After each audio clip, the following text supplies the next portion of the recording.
adalah gembalaku, takkan kekurangan aku.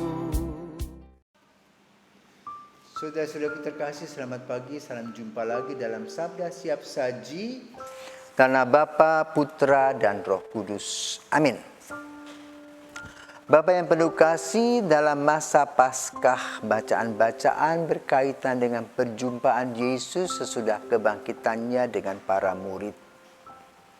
Hari ini kami akan mendengarkan bagaimana mereka berjumpa dengan Yesus ketika mereka mau menangkap ikan.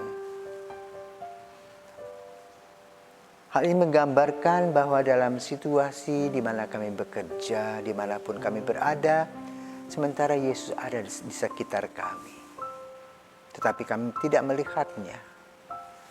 Bahkan kami juga merasa bahwa Yesus itu bukan Tuhan tetapi hantu. Padahalnya yang sebenarnya adalah Tuhan.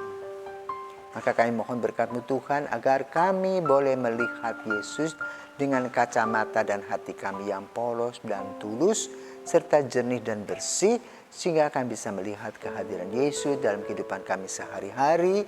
Demi Kristus Putra-Mu dan pengantara kami kini dan sepanjang masa. Amin. Tuhan. Markus 16 ayat 9 sampai 15. Setelah Yesus bangkit dari antara orang mati pagi-pagi pada hari pertama minggu itu, Ia mula-mula menampakkan dirinya kepada Maria Magdalena. Daripadanya Yesus pernah mengusir 7 setan. Lalu Maria Magdalena pergi memberitahukannya kepada mereka yang selalu mengiringi Yesus dan yang pada waktu itu sedang berkabung dan menangis.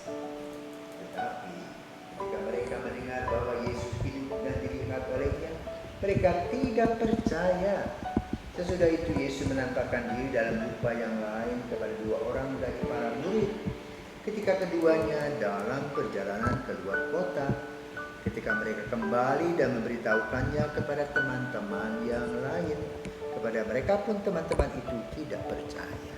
Akhirnya Yesus menampakkan diri kepada ke-11 orang itu. Ketika mereka sedang makan, Yesus mencela ketidakpercayaan dan kedegilan mereka, oleh karena mereka tidak percaya kepada orang-orang yang telah melihat Dia sesudah kebangkitannya. Lalu Yesus berkata kepada mereka, "Pergilah ke seluruh dunia, beritakanlah Injil kepada segala makhluk. Demikianlah Injil Tuhan, terpujilah Kristus." Saudaraku terkasih, berbicara tentang kebangkitan wajar kalau orang tidak percaya, karena itu bukan bagian dari hidup kita secara natural. Yang kita yakini dan percaya adalah hidup, lahir, hidup, mati, dikubur, atau sekarang dikremasi.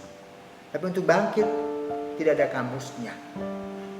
Nah, disitulah Yesus memulai membuka kamus misteri Tuhan, rahasia Tuhan, bahwa manusia itu bukan makhluk seperti kucing,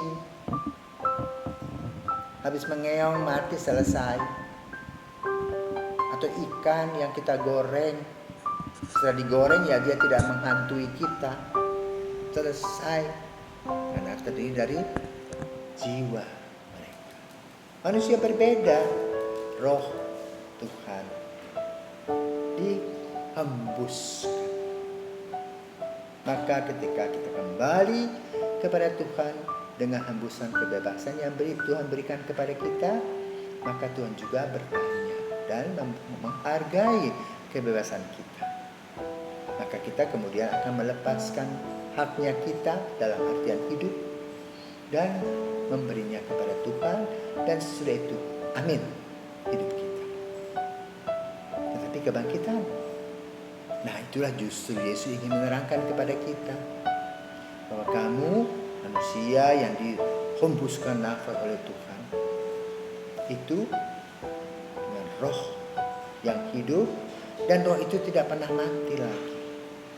Karena itu harus menjaga roh itu agar tidak penyok-penyok, agar tidak bernoda.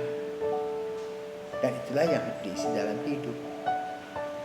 Maka kebangkitan itu diwartakan oleh Yesus. Pertama kepada Maria Magdalena, melihat dan percaya. Kepada para murid baru percaya. Nah, kita mempunyai iman berdasarkan kesaksian para rasul.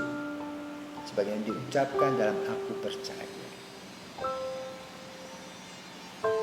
Maka kepercayaan kita perlu kita buktikan di dalam kehidupan nyata sehari-hari. Apakah itu hanya teori saja? Harus dilaksanakan dan dibuktikan dalam hidup bahwa betul Yesus hidup dalam hati kita. Maka orang-orang yang merasakan Yesus hidup dalam hatinya adalah orang-orang yang membuka hati, memberi waktunya kepada Tuhan, mau mendengarkan sabdanya dan belajar dari apa yang dikatakan dalam nasihat-nasihat Injil, baru paham dan mengerti kehendak Tuhan. Tapi bagi mereka yang anggap Tuhan tidak ada, yang tidak mengerti, hanya sibuk dengan hal-hal yang berbau duniawi, yang mempunyai kenikmatan-kenikmatan sebentar saja. Setelah itu, kenikmatan satu sudah direguk, kenikmatan lain mencari, dan terus begitu. Bukan kebahagiaan, tetapi kesenangan. Yang Yesus mau dalam hidup kita adalah kebahagiaan. Hidup di dalam kasih Tuhan. Dan itu dialami oleh Maria. Yang dikatakan mengalami pengusiran 7 setan dalam tubuhnya. Merasa aman, tenteram dan nyaman dalam hidup. Demikian pula para murid. Mereka berani kemudian menjadi martir, mewartakan kabar gembira dengan segala macam risiko.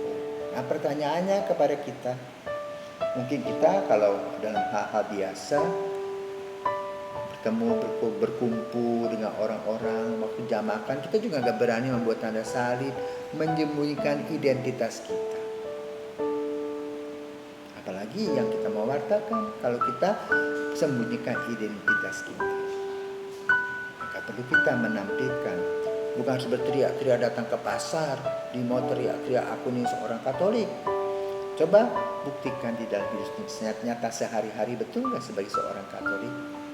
Dengan pertanyaan, apakah aku mencintai suamiku, istriku, anak-anakku, orang tuaku, menantuku, mertuaku, tetangga?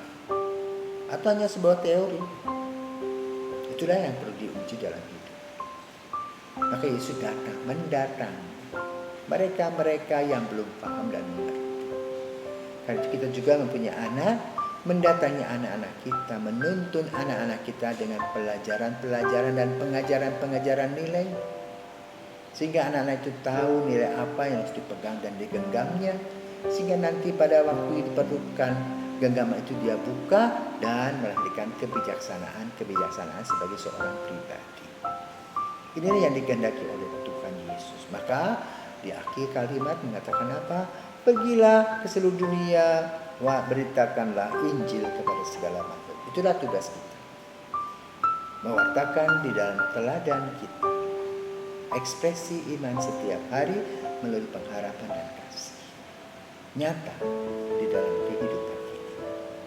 Selamat berkarya, selamat berdoa, selamat berjuang dalam proses jatuh bangun untuk menerjemahkan kasih Tuhan Yesus dan kebangkitannya. Selamat pagi.